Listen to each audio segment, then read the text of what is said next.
Good morning and namaskar.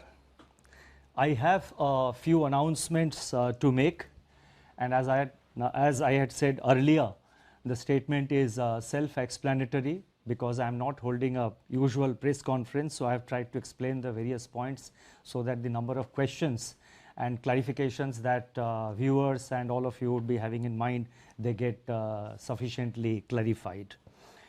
I would like to begin with a quote from the father of the nation, Mahatma Gandhi, and I quote, "It is when the horizon is the darkest and human reason is beaten down to the ground that faith shines brightest and comes to our rescue. As a nation, we must have faith in India's resilience and capacity to overcome all odds.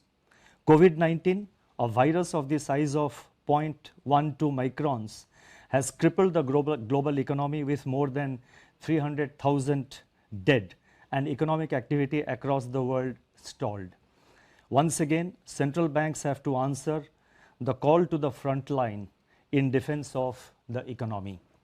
The recent release of macroeconomic data that for the first time revealed the damage wrought by COVID-19 brought forward the need for an off-cycle meeting of the Monetary Policy Committee, that is the MPC, in lieu of the earlier scheduled meeting between June 3rd to 5th, 2020. Over the last 3 days, that is 20th, 21st and 22nd, the MPC reviewed the domestic and global developments and their implications for the outlook. After extensive discussions, the MPC voted unanimously for a reduction in policy repo rate and for maintaining the accommodative stance of monetary policy as long as necessary to revive growth and to mitigate the impact of COVID-19 while ensuring that inflation remains within the target. On the quantum of reduction, the MPC voted with a 5:1 majority to reduce the policy repo rate by 40 basis points, 40 basis points from 4.4% to 4%. Consequently, the MSF rate and the bank rate now stand reduced to 4.25% and reverse repo rate stands reduced to 3.35%. Before I lay out the backdrop, the rational and expected outcomes of the MPC's decisions, I wish to thank the committee members for their valuable contribution during the deliberations. I would also like to thank my colleagues in the RBI who have been working tirelessly in RBI's fight against COVID-19. My gratitude goes out to our teams for their intellectual support, analytical work and the logistical arrangements. A special word of praise for our team of what is now about 200 officers, staff and service providers who are working unstinted 24/7 in isolation away from their families in order to keep the essential RBI services available to the nation. Once again, I wish to express our admiration for the doctors, the healthcare and medical staff, police, law enforcement agencies, functionaries and personnel of the government, the private sector, banks and other financial institutions who have risen to the occasion day after day through the pandemic to ensure continuity in provision of all essential services. Our deepest gratitude to their families too. I would now like to provide an assessment of the current macroeconomic situation, both global and domestic. By all counts, the macroeconomic and financial conditions are austere. The global economy is inexorably headed into recession. The global manufacturing PMI contracted to an 11-year low in April 2020. The global services PMI recorded its steepest decline in the history of the index.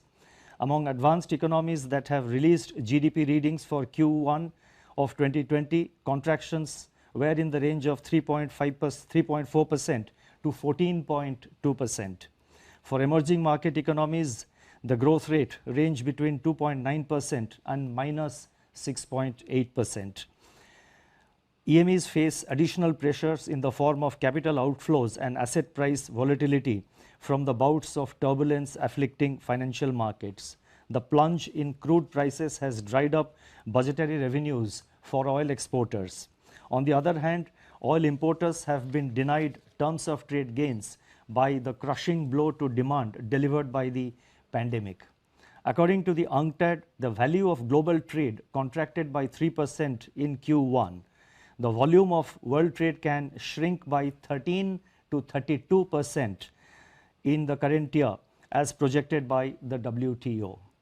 Global financial markets have calmed after a turbulent period in March and volatility has ebbed, but markets have generally been disconnected from the developments in the real economy. Relatively unsung, global policy response by central banks and governments has been unprecedented. Let me now turn to the domestic developments. Domestic economic activity has been impacted severely by the 2 months lockdown. The top 6 industrialized states in India that account for 60% of our industrial output are largely in the red and orange zones. High frequency indicators point to a collapse in demand beginning in March 2020 across both urban and rural segments. Electricity and petroleum consumption, which are indicators of day-to-day demand, have plunged into steep declines. The double whammy in terms of losses of both demand and production has in turn taken its toll on fiscal revenues.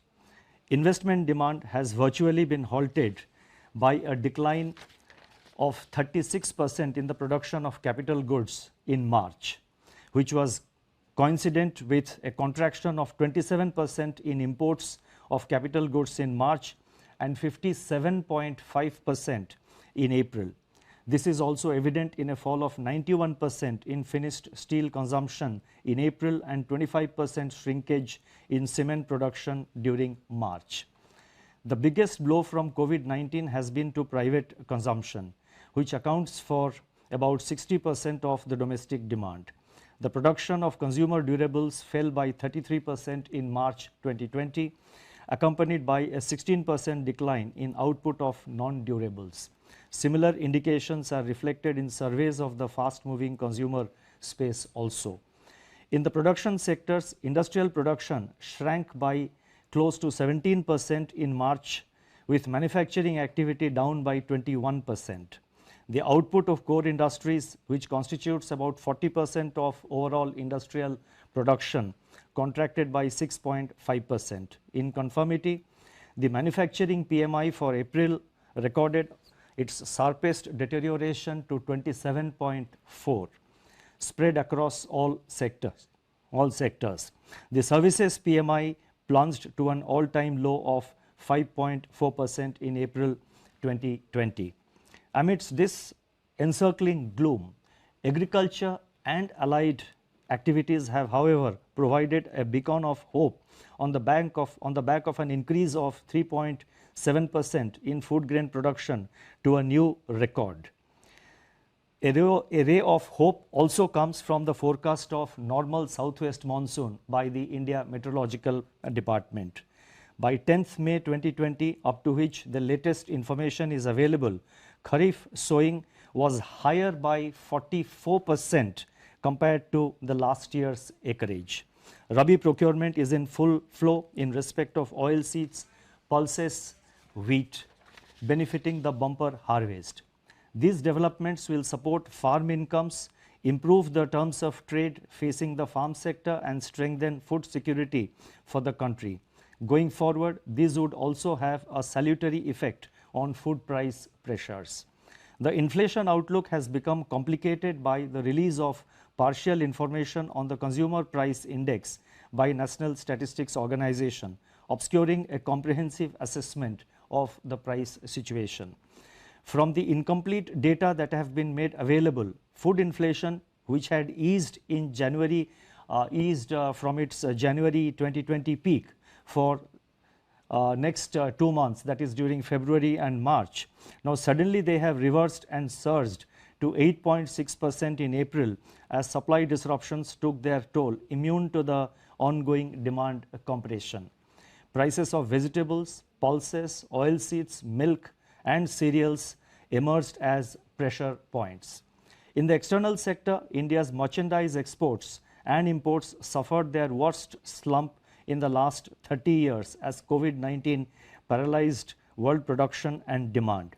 India's merchandise exports plunged by 60.3% in April, while imports contracted by 58.6%. India's foreign exchange reserves have, however, increased by 9.2 billion during 2021, that is from 1st April onwards, and so far, that is up to 15th of May, our foreign exchange forex reserves, they stand at 487 billion US dollars, which is equivalent to 1 year's imports. I now go to the outlook with regard to inflation and growth. Against this backdrop, the MPC assessed that inflation outlook is highly uncertain. The supply shock to food prices in April may show persistence over the next few months, depending upon the state of lockdown and the time taken to restore the supply chains after relaxation of the lockdown. Among the pressure points, the elevated level of pulses inflation is worrisome and warrants timely and swift supply-side interventions, including a reappraisal of the import duties.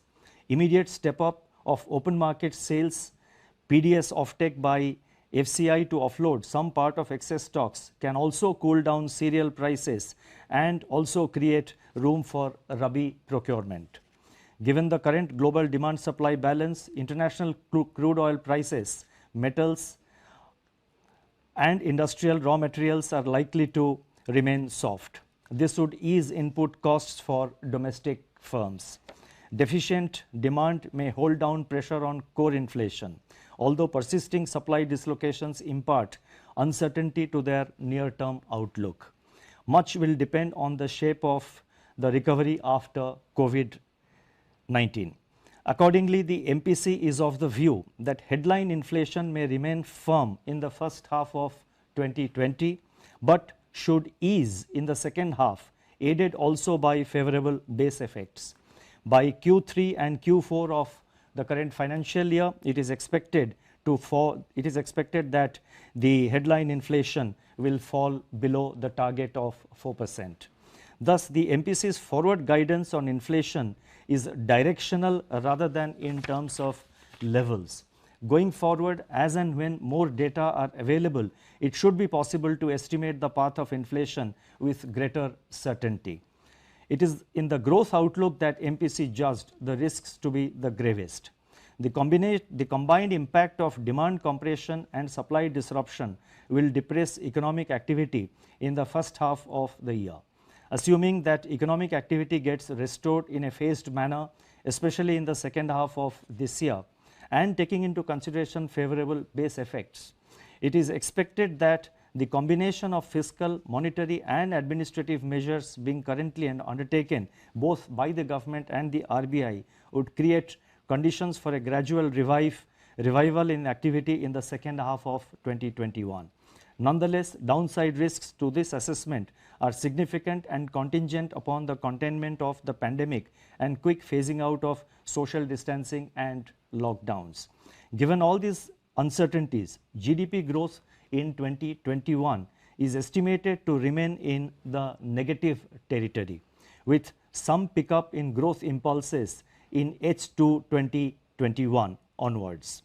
The end May 2020 release of NSO on national income should provide greater clarity, enabling more specific projections of GDP growth in terms of both magnitude and direction. Much will depend on how quickly the COVID curve flattens and begins to moderate. As the nation prepares for this future, the words of Mahatma Gandhi should inspire us to fight on. I quote, "We may stumble and fall, but shall rise again," unquote. The MPC is of the view that the macroeconomic impact of the pandemic is turning out to be more severe than initially anticipated. Beyond the destruction of economic and financial activity, livelihood and health are severely affected. Judging that the risks to growth are acute, while the risks to inflation are likely to be short-lived, the MPC believes that it is essential now to instill confidence and ease financial conditions further. This will facilitate flow of funds at affordable rates, and rekindle investment impulses. It is in this context that the MPC voted to reduce the policy repo rate by 40 basis points from 4.4 to 4%. If the inflation trajectory evolves as expected, more space will open up to address the risks to growth.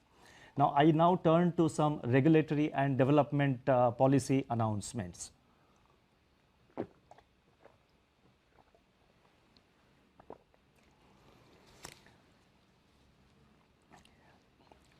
The regulatory and developmental measures which we announced today, they are being done to complement and amplify the reduction in the policy repo rate decided by the MPC. As I have said earlier, the RBI has been constantly monitoring the situation. We are extremely careful and very, at the level of vigilance is at its highest, is at its peak in RBI. Our entire team of officers are closely monitoring the developments in various segments of the economy, and you would have seen that over the past 2 or 3 months, as and when it was warranted, the RBI has not waited for a formal statement to be made by the governor, but we have been taking policy measures, and as and when the situation warrants, to the best of our ability, we are reacting to situations, we are trying to anticipate and also trying to be proactive, and that shall continue to be under the underlying theme of our approach. In my statement at the time of MPC meeting in February 2020, I had pointed out the increasing downside risks to global growth in the context of the outbreak of coronavirus, the full effects of which were still uncertain and unfolding at that time, that is in the first week of February. Since then, RBI has proactively managed liquidity conditions, expanding its array of measures, both conventional and unconventional. In the meantime, the monetary policy transmission to banks' lending rates has also continued to improve significantly. I have some details about the transmission of policy rates in the various segments of the financial markets. I have also data about the transmission of the policy rate to the new fresh loans being sanctioned by the banks. I am not reading them out. They are contained in my statement. Those who are interested may please have a look at the statement, which will be uploaded immediately after this statement on the television and in the YouTube is over. The decision of the MPC to reduce the policy repo rate and maintain the accommodative stance of monetary policy provides the opportunity for the RBI to announce certain additional measures against the backdrop of a deteriorating outlook for economic activity. These policy actions complement and strengthen each other in intent and reach. The measures being announced today can broadly be delineated under 4 categories. 1. Measures to improve the functioning of markets and market participants. 2. Measures to support exports and imports. 3. Efforts to further ease financial stress caused by COVID-19 disruptions by providing relief on debt servicing and improving access to working capital. And 4. Steps to ease financial constraints faced by the state governments. I first take up measures to improve the functioning of markets. The RBI had earlier announced a special refinance facility of 15,000 crore to SIDBI at RBI's policy repo rate for a period of 90 days for the lending and refinancing operations of the SIDBI. In order to provide greater flexibility to SIDBI, it has been decided to roll over the facility at the end of the 90th day for another 90 days. The next point relates to investments by the foreign portfolio investors, that is FPIs, under the voluntary retention route of the RBI. Since its introduction, the voluntary retention route scheme has evinced strong investor participation, with investments exceeding 90% of the limits allotted under the scheme. In view of the difficulties expressed by FPIs and their custodians on account of COVID-19 related disruptions in adhering to the condition that at least 75% of allotted limits be invested within 3 months, it has been decided that an additional 3 months' time will be allowed to FPIs to fulfill this requirement.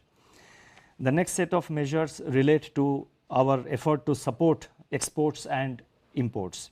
The deepening of the contraction in global activity and trade accentuated by rapid spread of COVID-19 has crippled external demand. In turn, this has impacted India's exports and imports, both of which have contracted sharply in the recent months. In view of the importance of exports and imports to the economy, certain measures are being taken to support the foreign trade sector. The first measure relates to export credit. In order to alleviate genuine difficulties being faced by exporters in their production and realization cycles, it has been decided to increase the maximum permissible period of pre-shipment and post-shipment export credit sanctioned by the banks from the existing 1 year to 15 months for disbursements made up to July 31st, 2020. The next measure relates to liquidity facility for the Exim Bank of India. In order to enable the Exim Bank to meet its foreign currency resource requirements, it has been decided to extend a line of credit of rupees 15,000 crore to the Exim Bank for a period of 90 days with rollover of up to 1 year so as to enable it to avail a US dollar swap facility. Next measure relates to extension of time for payment for imports. With a view to providing greater flexibility to importers in managing their operating cycle in a COVID-19 environment, it has been decided to extend the time period for completion of outward remittances against normal imports, that is excluding import of gold, diamonds and precious stones and jewelry into India from 6 months to 12 months from the date of shipment of such imports made on or before July 31st, 2020. The next set of measures relate to measures to ease the financial stress. The RBI had earlier on 2 separate occasions on March 27th and on April 17th when I made statements in the media. The RBI had announced on both these occasions certain regulatory measures pertaining to granting of 3 months moratorium on term loan installments. That is the first one we had announced. 2, deferment of interest for 3 months on working capital facilities. 3, easing of working capital financing requirements by reducing margins or reassessment of working capital cycle. 3, exemption from being classified as defaulter in supervisory reporting and reporting to credit information companies. 5, I think 1, 2, 3, 4, 5, I am just listing out. It's possible that it missed to, that exemption probably was number 5, exemption from being classified as defaulter. I think that was 4. The 5th point is extension of resolution timelines for stressed assets. And the 6th point was asset classification standstill by excluding the moratorium period of 3 months. So all these measures we have announced on 27th of March and on April 17th, essentially arising from this 3 months time we gave 3 months moratorium we allowed on the term loans, then on working capital we allowed certain relaxations and associated measures. In view of the extension of the lockdown and continuing disruptions on account of COVID-19, the above measures are being further extended by another 3 months from 1st June till 31st August, taking the total period of applicability of the measures to 6 months, that is from 1st March to 31st August 2020. The lending institutions are being permitted to restore the margins. Now, this is another announcement which I would like to draw your attention to. The lending institutions are being permitted, not only with regard to working capital, we are extending the time limit by another 3 months, but the lending institutions are being permitted to restore the margins for working capital to their original levels by 31st March 2020. This is one area where we had given 3 months time. Now we are now giving time that the margins which the reduced margins that will be restored by 31st March, which will make it easier for borrowers to sort of manage their finances, manage their cash flow in a gradual manner. Similarly, the measures pertaining to reassessment of working capital cycle are being extended up to 31st March 2021. Additionally, it has been decided to permit lending institutions to convert the accumulated interest on working capital facilities over the total deferment period of 6 months, that is from 1st March to 31st August, into a funded interest term loan which shall be fully repaid during the course of the current financial year ending 31st March 2021. Now, this is one area where we had received lot of representations, not only from banks but also from the real sector borrowers. They were saying that the earlier deferment of interest which RBI had permitted, that meant that the entire interest component, the entire accumulated interest during the 3 months moratorium had to be sort of paid back to the bank in one shot. Obviously, it was posing problems in cash flow management for the various borrowers, for the various borrowing entities. So, taking this into account, we have now decided that it will be converted into the deferment of the working capital during the 6 months period. They will be converted into a funded interest term loan which will be fully repaid during the course of the current year, that is during the next few months, and the payment shall be completed by 31st March. This will provide considerable amount of ease, and this will facilitate easier cash flow management by the borrowing entities. In view of the current difficulty in raising resources from capital markets, the group exposure limit of banks is being increased from 25% to 30% of eligible capital base for enabling the corporates to meet their funding requirement from banks. The increased limit will be applicable up to June 30th, 2021. The last set of measures, they relate to easing the financial constraints faced by the state government, and there is one announcement. In order to ease the bond redemption pressure on the states, it has been decided to relax the rules governing the withdrawal from the Consolidated Sinking Fund, that is CSF, while at the same time ensuring that depletion of fund balance is done prudently. Together with the normally permissible withdrawal, this measure will enable the states to meet about 45% of the redemptions of their market borrowings which are due in the current year 2021. Detailed guidelines for all the above announcements will be issued separately. I now come to my concluding remarks.